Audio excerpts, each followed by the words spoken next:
E aí, pessoal, professor João Carvalho aqui, falando um pouco sobre algumas reflexões agora sobre o envelhecimento de forma geral, né? O envelhecimento ele possui aí três vertentes: a biológica, a social e a psicológica, né? A biológica, como a gente vem falando, é o que naturalmente a gente vem ali, a gente desenvolve uma certa perda das nossas habilidades, mas nada que nos impeda de ter uma vida independente, principalmente se a gente tem uma vida saudável e um processo saudável de envelhecimento. O que nos leva à segunda questão, o envelhecimento social, ou seja, há uma série de preconceitos em torno do que é envelhecer que nos coloca em uma categoria que muitas vezes o nosso envelhecimento biológico não comporta.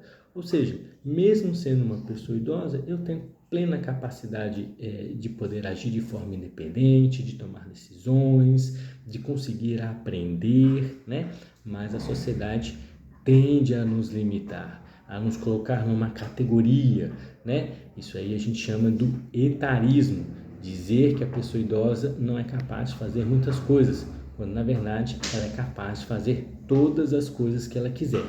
Talvez com algumas ritmo diferente do que fazia na juventude, mas a pessoa idosa é capaz de fazer o que ela quiser e ser o que ela quiser. Uma outra forma de envelhecimento é o psicológico. É exatamente quando a gente vai introjetar tudo isso e aí começa a ter marcas psicológicas, começa a ter processo de depressão, isolamento, ficar cada vez mais sozinho. Lembrando, uma das marcas do envelhecimento saudável é a gente ter bons relacionamentos, é a gente se relacionar com o outro, conversar com os outros. Isso é essencial e fundamental. E a gente precisa cada vez mais refletir sobre o nosso envelhecimento e o envelhecimento da sociedade.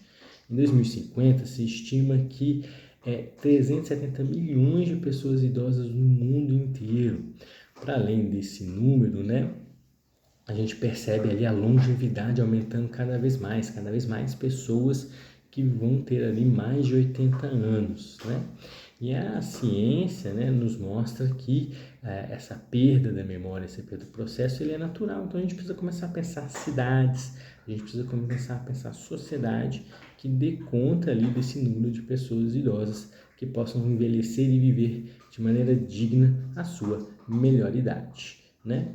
Bom, pessoal, isso é uma questão de saúde pública, a qual todos nós estamos envolvidos e devemos cobrar da sociedade, devemos cobrar do poder público que pense em políticas públicas para a pessoa idosa, já que esse número tende a aumentar cada vez mais e precisamos saber como acolher a todos para que tenham uma velhice saudável e prazerosa, ok? Bom, esse é o nosso conteúdo aqui. Deixa algumas reflexões para a gente, qual que é o nosso papel, a nossa responsabilidade nessa transformação da percepção social e psicológica da velhice. Até a próxima. Tchau!